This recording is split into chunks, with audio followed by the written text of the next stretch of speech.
श्री श्री राधा रमणो जयति भजनिताय गौर राधे श्याम। जप हरे राम। चरित सुधा श्री श्रीमद राधा रमण चरणदास देव बाबा जी महाशय, बड़े बाबा का जीवन चरित्र, मूल बंगला संपादक प्रकाशक श्री रामदास बाबा जी। दुमका प्रसंग। निम्नलिखित घटना श्रीयुत किशोरी मोहन सिंह दुमका डिस्टिलरी सुपरिटेंडेंट ने लिखी है और उन्हीं के शब्दों में उद्धृत है। कोई 18 वर्ष पहले आश्विन मास के अंत में अथवा कार्तिक के प्रारंभ में श्री दुर्गा पूजा के पहले दिन कोई 9 बजे महात्मा श्रीयुत राधा रमण चरणदास बाबा जी महाशय साथियों सहित सिवड़ी से दुमका पधारे। सिवड़ी से दुमका 20 कोस के लगभग है। बाबा जी नाम करते हुए पैदल ही आए थे। मैं उस समय दुमका डिस्टिलरी का सुपरिटेंडेंट था और बोम पास साहब मजिस्ट्रेट थे। वे बड़े सज्जन थे। डिप्टी कलेक्टर थे यतीन बाबू। उनका घर मेरी डिस्टिलरी के पास था। 3-4 वर्ष पहले यतीन बाबू, जोगेन बाबू आदि ने यतीन बाबू के घर के पास एक हरि सभा स्थापित की थी। हम रोज संध्या समय वहां इकट्ठा होकर नाम करते थे। उस दिन जब बाबा जी महाशय पधारे तो हरि सभा में बड़ी धूम थी। संध्या 5 बजे वे साथियों सहित भजनिताई गौर राधे श्याम जप हरे कृष्ण हरे राम नाम करते हुए वैद्यनाथ बाबू के घर से निकले और सामान्य भाव से शहर के एक ओर भ्रमण कर मजिस्ट्रेट साहब के घर के आगे होते हुए सीधे हरिसभा पहुँचे। साहब के घर के आगे कीर्तन आया तो वे अपलक नेत्र बहुत समय तक बाबा जी महाशय की ओर देखते रहे। कुछ दूर संकीर्तन के साथ ही गए। उनकी दृष्टि बाबा जी महाशय पर ही टिकी थी। बाबा जी महाशय ने हरिसभा पहुंचकर रामदास बाबा जी महाशय की कीर्तन करने का आदेश दिया। उन्होंने कीर्तन आरंभ किया। यदि गौरांग न हत कि मैंने हरित केमने हरिताम दे, राधार महिमा प्रेम रस सीमा जगते जाना तके, वृंदा विपिन माधुर माधुरी प्रवेश चातुरी सार, भरत जुक्ति भावेर भक्ति शक्ति हितकार, गाओ गाओ पुनः गौरांगेर गुण सरल करिया मन, ए भो संसारे दयाल ठाकुर न देखिए अन्य जन, एमन गौरांग बलिए न गेलाम गलिए, केमने धरिलाम दे, बासु गे घोषेर हिया पाषाणेते दिया, केमने गड़िल से। अपूर्व आनंद ऐसा कोई नहीं जिसकी आंखों में जल न हो। सभी बच्चों की तरह जोर जोर से रो रहे थे। बाबा जी महाशय आविष्ट भाव से नृत्य करते करते रामदास बाबा जी महाशय की गोद में जा बैठे और उनकी चुबुक पकड़कर साशु नयन गदगद कर्ण से न जाने क्या क्या कहते एकदम अचैतन्य हो भूमि पर गिर पड़े। उनके विस्फारित निष्पन्न नेत्रों से अविरत अश्रुधारा बहने लगी और उनका विशाल शरीर काष्ठवत स्तब्ध हो गया। 3-4 साथियों को भी आवेश हो गया, पर बाबा जी महाशय के विषय में सब विशेष चिंतित थे। कोई इनके साथियों से व्याकुल भाव से पूछने लगे, इस अवस्था का क्या कारण है? वे किस प्रकार स्थिर हो सकेंगे? प्रेमदास बाबा जी महाशय ने कहा, आप चिंता न करें, नाम में योग दें, वे अभी स्थिर हो जाएंगे।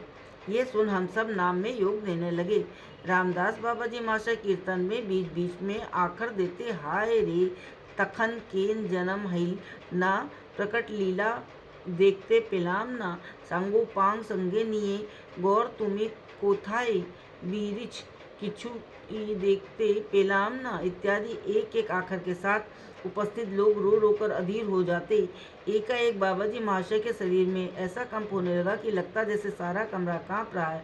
उनके दांत भी इस तरह कांपने लगे कि देखकर भय होता और लगता कि सब दांत अभी गिर पड़ेंगे। एक साथ सर्वांग पुलकावली से विभूषित हो गया। फिर देखते देखते ऐसा लगा कि आधे शरीर में कंप है और आधा शरीर स्थिर है। एक आंख खुली है, दूसरी बंद है। एक हाथ में पुलक है, दूसरे में कुछ नहीं। मुंह में एक ओर हंसी है, दूसरी ओर क्रंदन। सब आश्चर्यचकित। श्री चैतन्य चरितमृत में बहुत प्रकार के भावों का वर्णन है, पर आज उन सबको प्रत्यक्ष देखकर हम अपने को धन्य मानने लगे। आगंतुक बद्ध पुरुष आपस में कहने लगे, मानव शरीर में इस प्रकार के भाव प्रकट हो सकते हैं, इसकी हमने कभी कल्पना भी नहीं की थी। आज इन महापुरुष को देखकर हम आश्चर्यचकित हैं। बहुत से भक्तों का कहना है कि श्री गौरांग महाप्रभु के शरीर में बहुत प्रकार के भाव प्रकट होते थे। हमें इस पर विश्वास नहीं होता था। सोचते थे भक्त लोग अपने इष्टदेव के शरीर में सामान्य कुछ देख लेते हैं तो अतिशयोक्ति के साथ उसका वर्णन करते हैं। आज हमारा वो भ्रम दूर हुआ। मैं कीर्तन मंडली से उठकर बाबा जी महाशय को स्पर्श करने के विचार से उनके पास गया तो देखा कि उनका सुकोमल विशाल शरीर लौहवत हो गया है। आंसू और पसीने की बूंदें मिलकर जमीन पर पानी की तरह बह रही हैं। रात के 11 बजे तक उन्हें घेर कर सब उच्च स्वर से नाम करते रहे। तब कहीं उन्हें चैतन्य हुआ। तब उन्हें पूर्ववत स्वस्थ और स्थिर देखकर हमारे मृत शरीरों में जैसे प्राण लौट आए। दुमकावासी भद्र अभद्र बालक बच्चे बूढ़े स्त्री पुरुष सभी को बाबा जी महाशय के दुमका आगमन की बात पता चल गई। दूसरे दिन सुबह से सांताल लोग इकट्ठे होकर अपनी भाषा में कीर्तन करते हुए बाबा जी महाशय के पास आ पहुँचे। कीर्तन के आते ही बाबा जी महाशय ने साष्टांग दंडवत की। सांताल लोगों ने भी साष्टांग दंडवत का प्रेमानंद में नृत्य कीर्तन किया। बहुत देर तक कीर्तन हुआ। तत्पश्चात समय बहुत हुआ जान बाबा जी महाशय ने उन लोगों को विदा किया और आप स्वयं भी स्नानादि नित्य कृत्य पूरे कर महाप्रसाद ग्रहण कर विश्राम करने लगे। शाम 4 बजे बहुत से भद्र पुरुषों के अनुरोध पर नगर कीर्तन निकाला गया। दुमका से 2 मील दूर रसिकपुर तक कीर्तन गया। बहुत से सांतालों ने आकर उसमें योग दिया। उनकी नृत्य भंगी और उन्मत्तता देख सब अवाक रह गए। रात को 11 बजे कीर्तन लौट कर आया। कीर्तन के बाहर निकलने के समय बोमपाश साहब कुछ दूर तक कीर्तन के साथ साथ गए। संकीर्तन लौटा तो उसकी ध्वनि सुनकर और सांताल लोगों की अवस्था देख साहब को थोड़ा भय हुआ। जब तक कीर्तन बंद न हुआ वे घोड़े पर उनके साथ रहे। दूसरे दिन उन्होंने यतीन बाबू से कहा, बाबू तुम्हारे घर एक साधु आए हैं, वे कौन हैं और किस लिए आए हैं? यतीन, वे हमारे पादरी और एक महापुरुष हैं। सदा नाम कीर्तन लेकर जगह जगह भ्रमण करते रहते हैं। सिवड़ी आए थे, वहाँ से हम लोग यहाँ लिवाल आए हैं। साहब, उनके साथ कितने लोग रहते हैं? यतीन, कोई ठीक नहीं, वे किसी को साथ रहने के लिए मना नहीं करते। इस समय कोई 25-26 लोग साथ हैं। साहब, मुझे बड़ी आशंका है कहीं ये सांताल लोग पागल ना हो जाएं। यतीन, वे भगवत नाम और भगवत चर्चा को छोड़ किसी बात से संबंध नहीं रखते। साहब, मैं उनसे मिलना चाहता हूँ। यतीन बाबू को साहब को साथ ले गए। उनसे बाहर प्रतीक्षा करने के लिए कहे। भीतर जाकर बाबा जी महाशय से सारी बातें कही। सुनते ही बाबा जी महाशय ने घर के बाहर आकर साहब से भेंट की। दोनों ने एक दूसरे को सलाम किया। साहब बाबा जी महाशय को ऊपर से नीचे तक देखते रह गए। बहुत देर बाद उन्होंने पूछा, आप यहाँ कितनी देर रहेंगे?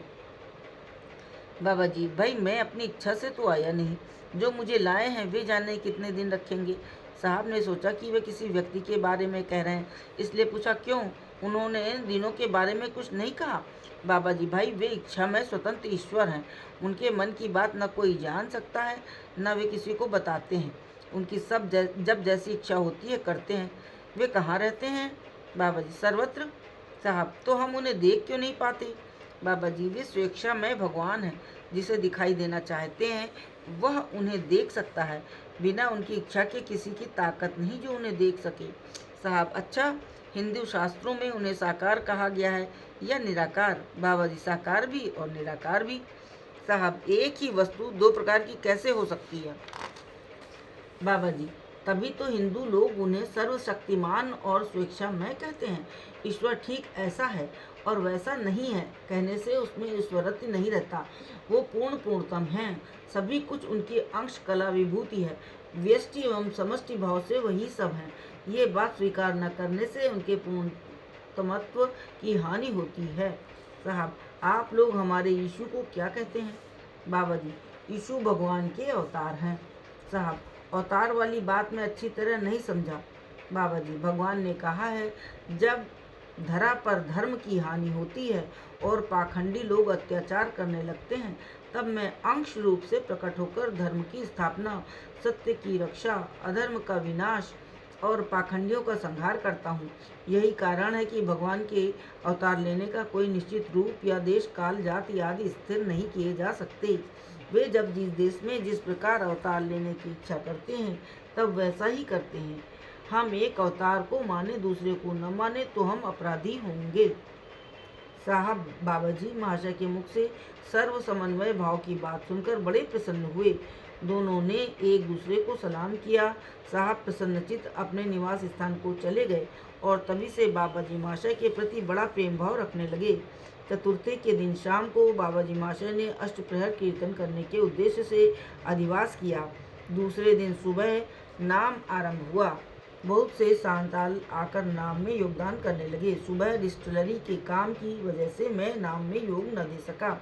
10 बजे पहुंचा तो देखा कि बाबा का शरीर धूल धूसरी थे। वे उन्मत्त की तरह नृत्य करते हुए एक एक को जोर से पकड़ती हैं और उसके कान में पता नहीं क्या कहकर ऐसा शक्ति संचार कर देते हैं कि उसके शरीर में अश्रुकंप, पुलक आदि सात्विक विकार उत्पन्न हो जाते हैं। आश्चर्यचकित होकर मैं भी नाम में योग देने लगा। क्षण भर पीछे ही बाबा ने मुझे वक्ष से लगाकर कुछ देर नृत्य किया और उसी बीच मेरे कान में मेरा गुरु दत्त मंत्र उच्चारण कर दिया। मंत्र सुनते ही मेरे हृदय में विद्युत प्रवाह की तरह जाने कैसी एक अनिवर्चनीय शक्ति संचारित होने लगी।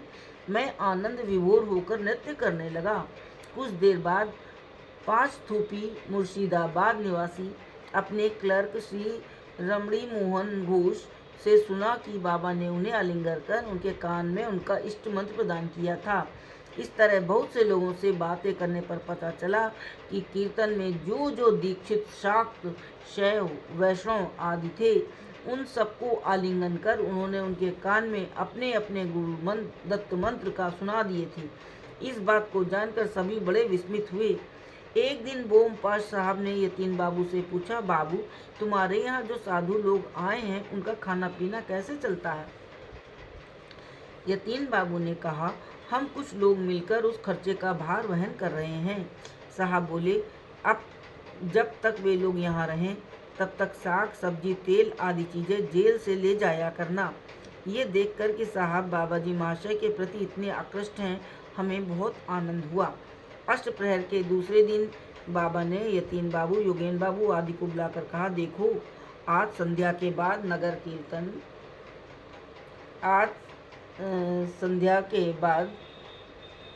कीर्तन निकालेंगे। ये सुनकर हम कुछ चिंतित हुए, क्योंकि साहब ने बड़ा नियम बना दिया था कि रात 9 बजे के बाद शहर में किसी प्रकार का शोरगुल न हो। हमें चिंतित देखकर बाबा बोले, मैं रात 9 से पहले कीर्तन वापस ले आऊँगा। तुम लोग चेष्टा करो कि शाम को 4 बजे कीर्तन निकल सके। 4 बजे नगर कीर्तन आबार बोलो, हरि नाम आबार बोलो से आरंभ हुआ। लोगों की भीड़ को देख साहब घोड़े पर चढ़कर कीर्तन के आगे आगे चलने लगे। सभी लोग बाबा को देखने के लिए अथवा उनके मुख से 2 एक पद सुनने के लिए व्याकुल थे। ये जानकर बाबा चौराहे पर खड़े होकर निताई गौरांग लीला गुण विषयक 2 एक पद गाने लगे। उस गगनभेदी कीर्तन ध्वनि से 10 दिशाएं गूंज गई। आनंद का स्रोत बहने लगा। आबाल, वृद्ध, वनिता, स्त्री, पुरुष सभी आनंद विभोर हो अपने अपने काम छोड़कर कीर्तन के आगे पीछे भागने लगे। बोम पाश साहब बंगला भाषा जानते थे, इसलिए वे भी कीर्तन का आनंद उपभोग करते रहे।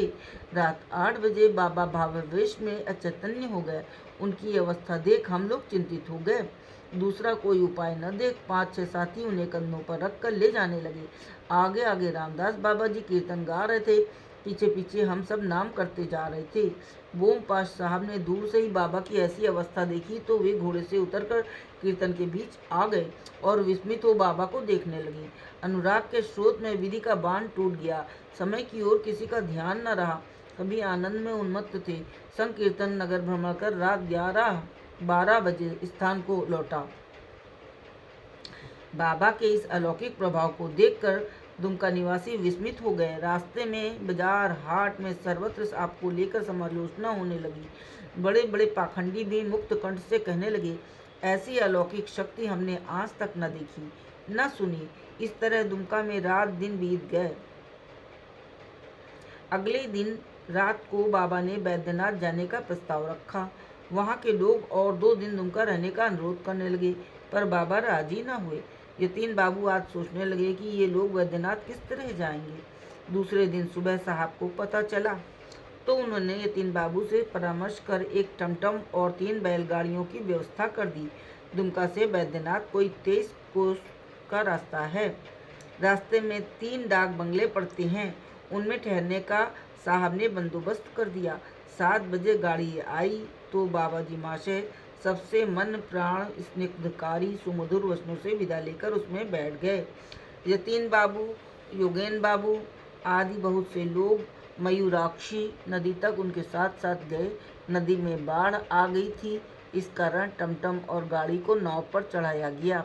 फिर बाबा जी महाशय मधुर वाक्यों से सबकी विदा कर नाव पर बैठ गए। जय हो बड़े बाबा की, जय श्री राधा रानी।